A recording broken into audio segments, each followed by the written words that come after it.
낚시를 하던 한 어부의 배 옆으로 야생 돌고래 한 마리가 다가옵니다.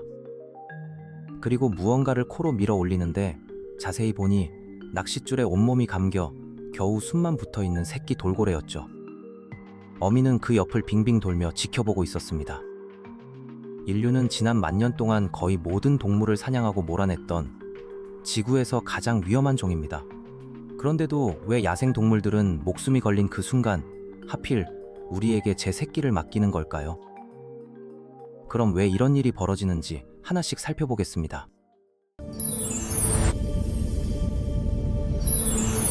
사실 이건 우연히 찍힌 훈훈한 영상 하나가 아닙니다. 서로 아무 관련도 없는 종들이 대륙을 가리지 않고 전혀 다른 상황에서 똑같은 행동을 되풀이하고 있거든요. 자기가 가진 가장 연약하고 소중한 존재를 인간에게 직접 데려오는 겁니다. 진화의 관점에서 보면 이건 도무지 말이 안 됩니다. 야생동물의 본능은 온통 두려움과 의심, 그리고 제 몸 지키기로 짜여 있으니까요. 상식대로라면 동물들은 우리를 새벽 2시에 전기톱을 든 낯선 사람처럼 대해야 마땅합니다. 그런데 현실은 정반대죠. 우리는 신뢰를 봅니다. 그것도 가장 절박한 순간 한 생명이 걸려있는 바로 그때 말입니다. 이 수수께끼의 답은 하나로 딱 떨어지지 않아요. 여러 겹의 이유가 층층이 쌓여 있거든요. 먼저 고양이 이야기부터 해보죠. 고양이를 키우는 분이라면 이미 겪어보셨을지도 모르니까요. 바깥에 사는 고양이나 길고양이 무리는 새끼를 특정 인간에게 데려오는 오랜 습성이 있습니다. 다친 새끼든 갓 태어나 아무것도 못하는 새끼든 말이죠. 그런데 아무 사람에게나 데려가는 게 아닙니다. 늘 밥을 챙겨주던 이웃, 석 달 전에 발에 박힌 가시를 빼준 그 사람, 그러니까 콕 집어 그 인간에게만 갑니다. 그날 이후로 현관 앞에 새끼 고양이가 정기 배송처럼 도착하기 시작하는 거죠. 고양이는 자기 주변을 안전한 존재와 위험한 존재로 나눠 머릿속에 지도를 그리는데 아주 능합니다. 지켜보고 기억하고 어떤 인간이 조용하고 예측 가능하며 먹이를 주는지, 반대로 어떤 인간이 시끄럽고 변덕스러우며 빗자루를 휘두르는지를 하나하나 분류하죠. 그렇게 한 인간에 대한 신뢰가 충분히 쌓이면 그 사람은 잠재적 위협에서 무리의 이런 비슷한 무언가로 재분류됩니다. 그리고 일단 그 범주에 들어가면 어미 고양이가 믿음직한 동료 고양이에게 보이는 보호 본능이 그 사람에게도 그대로 적용되는 겁니다. 그러니까 새끼가 당신에게 온 건 고양이가 당신을 마법사로 여겨서가 아니에요. 당신은 이미 몇 달에 걸친 아무도 말해주지 않은 신원 조회를 통과한 겁니다. 그런데 여기서부터 이야기가 훨씬 기묘해집니다. 시험하고 평가하고 신뢰한 뒤 새끼를 맡기는 이 똑같은 패턴이 뒷마당 길고양이와는 비교도 안 되게 야생에 가까운 동물들에게서도 나타나거든요.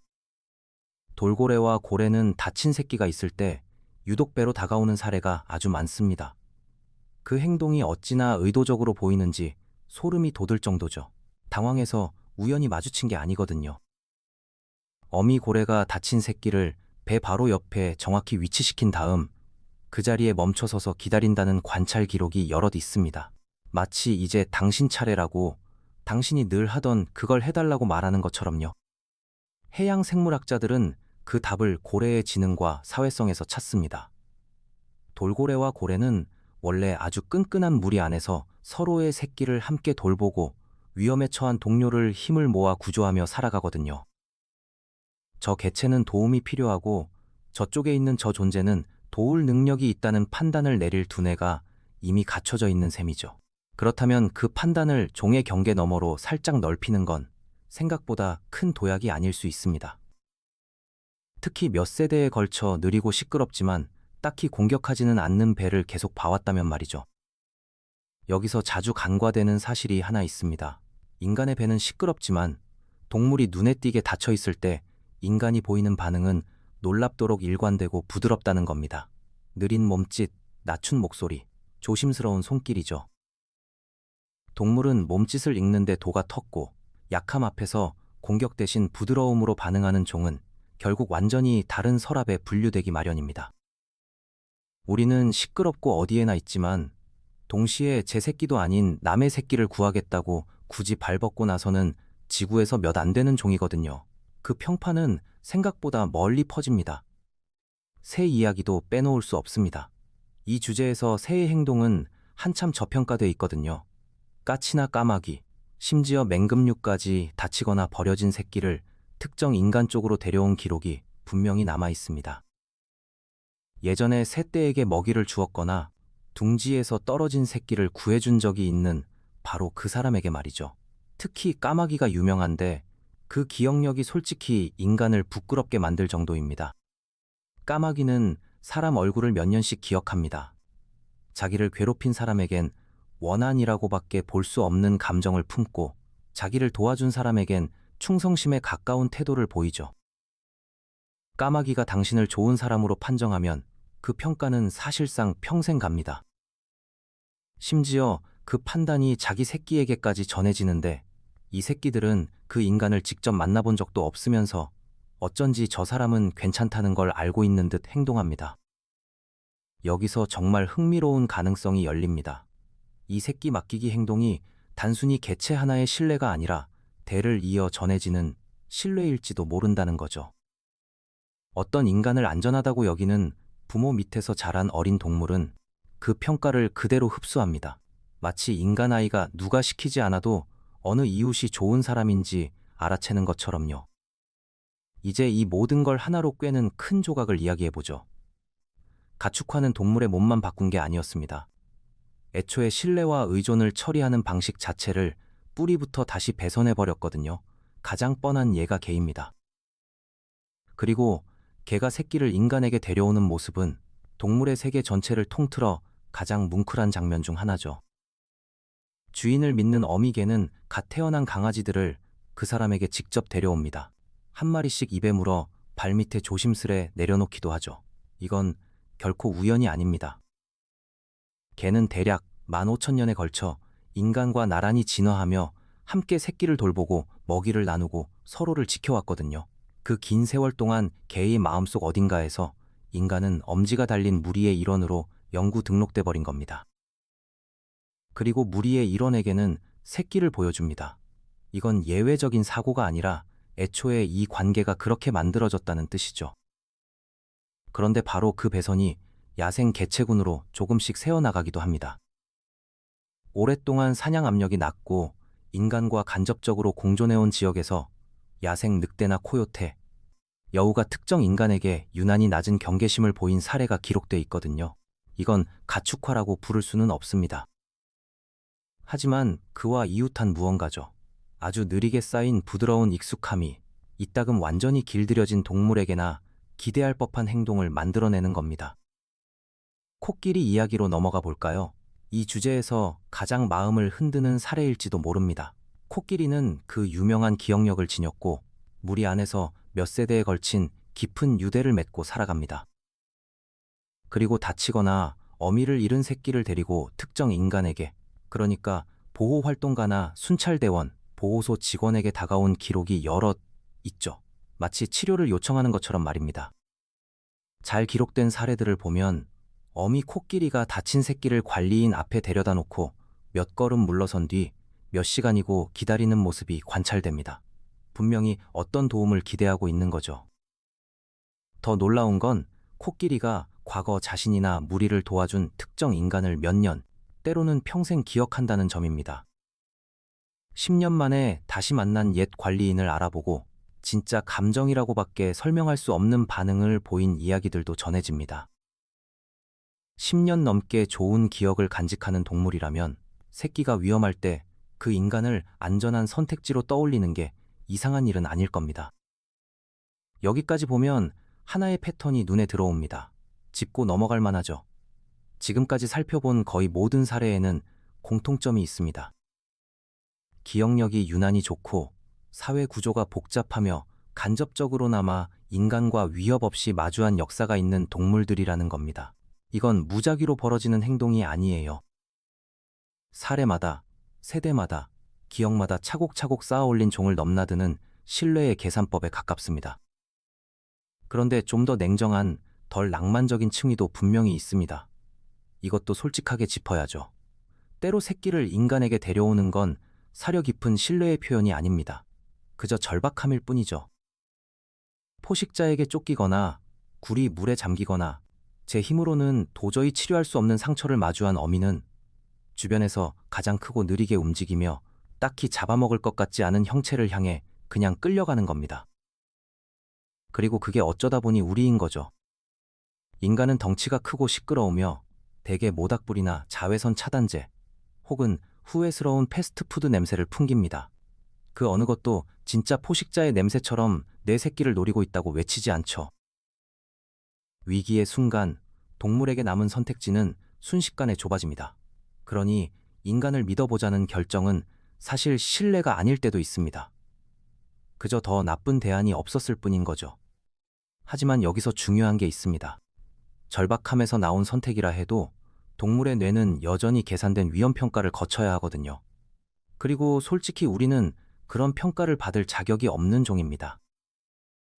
그럼에도 위기의 순간마다 인간에게 다가가기가 다른 모든 선택지를 이긴다는 사실은 동물들이 오랜 세월에 걸쳐 우리에 대한 위협 판단을 다시 조정해왔다는 뜻이죠.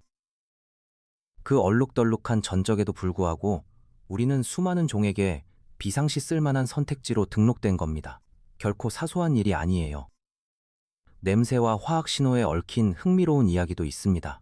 인간은 아주 독특하고 알아보기 쉬운 화학적 서명을 지니고 있거든요. 비누와 땀, 음식 찌꺼기, 그리고 그 시대에 유행하는 세제 냄새가 뒤섞인 그런 냄새 말이죠. 냄새 기억이 강한 동물, 그러니까 대부분의 포유류는 특정 인간의 냄새를 자기 무리의 안전한 구성원을 기억하듯 목록에 저장할 수 있습니다. 그리고 일단 그 냄새가 안전하고 예측 가능하다는 서랍에 들어가면 터무니없이 오랫동안 기억에 남죠. 몇 번 마주치지도 않은 인간에게 새끼를 데려오는 일이 벌어지는 이유입니다. 그리고 여기 이 모든 이야기를 하나로 묶는 열쇠가 있습니다. 인간은 이상하리 많지 거의 수상할 정도로 다른 종의 고통 신호를 잘 알아듣고 반응합니다. 실제로 여러 포유류의 비명 소리는 그 높낮이와 다급함, 리듬이 서로 충분히 닮아 있어서 인간은 한 번도 들어본 적 없는 동물의 울음에도 본능적으로 반응한다는 연구가 있죠. 우는 아기와 낑낑대는 강아지는 어른의 몸에 거의 똑같은 반응을 일으킵니다. 심장이 빨라지고 시선이 쏠리고 당장 가서 확인하고 싶어지는 겁니다. 일부 학자들은 이 취약함에 대한 본능적인 민감함이 우리 종의 아기에게만 발동하는 게 아니라고 봅니다. 다른 종의 새끼에게도 이따금 새어나오는 넓고 느슨한 돌봄 본능일지 모른다는 거죠. 만약 동물들이 여러 세대에 걸쳐 인간은 고통 신호의 공격이 아니라 도움으로 반응한다는 사실을 알아챘다면 그 평판은 종의 경계를 넘어서까지 써먹을 만한 자산이 됩니다. 그리고 어쩌면 이게 이 퍼즐에서 가장 중요한 조각일 겁니다. 우리는 제 새끼도 심지어 제 종도 아닌 남의 새끼를 위해 반복해서 자발적으로 나서는 몇 안 되는 종이니까요. 자연에서 대부분의 포식자는 다른 종의 연약한 새끼를 보면 그저 점심거리로 여깁니다. 인간은 자연과의 관계가 결코 깔끔하지 않았음에도 위험에 빠진 새끼 동물 앞에서 해침 대신 도움을 택하는 종이라는 평판을 서로 무관한 여러 동물 집단에게 쌓아왔습니다. 수천 번의 개별적인 만남을 통해 느리고 불완전하게 쌓아 올린 그 평판이 지금 이 모든 행동의 진짜 동력인 셈이죠. 영장류로 넘어가면 이야기는 거의 불편할 만큼 우리 곁으로 다가옵니다. 오랜 연구 기지가 있는 지역의 침팬지나 보노보, 일부 원숭이들이 다치거나 어미 잃은 새끼를 낯익은 연구자에게 데려온 사례가 기록돼 있거든요. 사실 영장류의 사회적 사고방식이 우리와 얼마나 닮았는지를 생각하면 그리 놀랄 일도 아닙니다. 영장류는 원래 새끼를 친어미만이 아니라 이모나 손이 형제, 심지어 피 한 방울 안 섞였어도 믿음직함을 증명한 어른까지 넓은 신뢰 관계망이 함께 돌보거든요. 그러니 그 논리를 오랫동안 위협이 되지 않았던 인간 관찰자에게까지 넓히는 건 사실 그리 큰 인지적 도약이 아닙니다. 침팬지 무리가 몇 년 동안 어떤 연구자가 차분하고 예측 가능하며 도움이 된다는 걸 지켜봤다면 그 연구자는 무리의 머릿속 지도에서 새끼 곁에 둬도 괜찮은 어른으로 흡수되는 거죠. 굉장히 까다로운 자격이지만 충분한 인내심과 갑작스러운 동작을 하지 않는 절제만 있다면 얻어낼 수 있는 자리인 겁니다. 학계에는 인간을 안전한 피난처로 여긴다는 가설을 다루는 연구 분야가 따로 있습니다. 이름은 딱딱하지만 그 안의 발상은 정말 흥미롭죠. 서로 독립적으로 진화한 여러 사회적 동물들이 특정 인간과 일종의 애착 관계에 가까운 유대를 맺을 수 있다는 겁니다. 인간 아기와 양육자 사이의 애착과 구조적으로 닮은, 물론 깊이는 다르겠지만 그런 관계 말이죠. 이런 유대를 맺은 동물은 그저 인간을 참아주는 게 아닙니다. 스트레스 상황에서 오히려 그 인간을 적극적으로 찾아 나서죠. 겁에 질린 아이가 아무 데로나 도망치는 대신 부모를 향해 달려가는 것과 똑같이요. 야생 동물이 특정 인간과 이런 유대의 거친 형태라도 맺었다면 위기의 순간 새끼를 데려가는 행동은 더 이상 이상해 보이지 않습니다. 자기만의 피난처를 찾아가는 지극히 당연한 모습으로 보이기 시작하죠. 그리고 이 패턴이 유독 의학적으로 다급한 순간에만 나타난다는 점도 짚어야 합니다. 동물은 그저 놀거나 어울리려고 새끼를 데려오지 않습니다. 무언가 눈에 띄게 잘못됐을 때만 데려오죠. 상처, 얽힌 줄, 호흡곤란, 씻어내야 할 감염 같은 것들 말입니다. 이게 왜 중요할까요? 이 동물들이 단순히 인간 곁을 편하게 여기는 게 아니라는 뜻이거든요. 이들은 응급실 의료진처럼 판단을 내리고 있는 겁니다. 제 능력 밖의 문제를 인식했고 주변에서 예전에 바로 그런 문제를 해결하는 걸 보여준 특정 존재를 떠올린 거죠. 이건 눈먼 신뢰가 아닙니다. 전문가에게 일을 맡기는 것에 가깝습니다. 생물학적으로 따지면 낯선 존재를 제 새끼에게서 최대한 멀리 떼어놓아야 마땅한 동물이 이런 판단을 해낸다는 건 정말 놀라운 일이죠. 물론 이 신뢰는 결코 보편적이지도 무조건적이지도 않습니다. 인간에게 지속적으로 나쁜 경험을 한 개체군, 그러니까 사냥당해온 무리나 심하게 박해받은 종, 인간과 갈등이 잦은 지역의 동물들은 이런 행동을 전혀 보이지 않거든요. 새끼를 맡기는 이 패턴은 오랫동안 충돌 없이 공존해왔거나 개별적으로 좋은 경험을 쌓았거나 아니면 인간을 한 덩어리로 판단하지 않고 사람마다 따로 평가할 만큼 기억력과 사회성이 뛰어난 종에게서만 나타납니다. 다시 말해 동물은 인류 전체를 믿는 게 아닙니다. 바로 당신을 믿는 거죠. 먹이를 내어놓았던 사람, 예전에 마주쳤을 때 천천히 조용히 움직였던 사람, 낯설고 야생인 무언가가 불쑥 나타났을 때 비명을 지르며 도망치지 않았던 바로 그 사람 말입니다. 그리고 이 행동은 시간이 갈수록 스스로를 강화하는 고리를 만듭니다. 한 인간이 곤경에 처한 상황에 잘 대응하고 그 동물이나 무리가 그걸 기억하고 다음 세대는 그 인간에 대해 조금 더 낮은 경계심을 물려받고 그렇게 순환이 이어지는 거죠. 이건 마법도 아니고 동물이 어떤 신비로운 감각으로 우리가 착하다는 걸 알아본 것도 아닙니다. 그저 작고 반복적인 증거가 사례별로 쌓이고 쌓여 마침내 야생동물이 인간을 보며 이 사람은 괜찮을 것 같다고 결론 내린 것뿐입니다. 그러니 왜 동물들이 새끼를 인간에게 데려오느냐고 묻는다면 답은 이렇습니다. 우리가 동물의 세계로부터 어떤 보편적인 신뢰를 받을 자격이 있어서가 결코 아닙니다. 우리 전적은 그러기엔 너무 지저분하죠. 그건 수많은 종이 수많은 상황에서 인간 한 명 한 명에 대한 개별 기록을 차곡차곡 쌓아왔기 때문입니다. 그리고 우리 중 누군가는, 충분히 많은 누군가는 그 시험을 계속 통과해온 겁니다. 다친 동물에게 천천히 조심스럽게 다가간 순간 길고양이에게 내어놓은 밥 한 그릇, 겁에 질린 야생동물 앞에서 조용히 물러선 몸짓 하나하나가 우리가 존재하는지도 몰랐던 진화의 장부의 작은 점 하나로 기록되는 거죠. 그리고 아주 가끔 판돈이 가장 클 때, 새끼의 목숨이 걸리고 절박한 부모가 죽음이 아닌 다른 선택지를 미친 듯이 찾을 때 그 장부가 현금화됩니다. 그렇게 어느 인간이 새끼 고양이를, 새끼 코끼리를, 어린 새를, 혹은 새끼 돌고래를 품에 안은 채 도대체 왜 내가 선택받았을까 어리둥절해하는 겁니다. 알고 보면 우연히 선택된 게 아니었어요. 어딘가에서 그 모든 험한 역사에도 불구하고 우리가 그걸 얻어낸 겁니다. 마지막으로 좀처럼 이야기되지 않는, 어쩌면 가장 조용히 깊은 층위가 하나 남아 있습니다.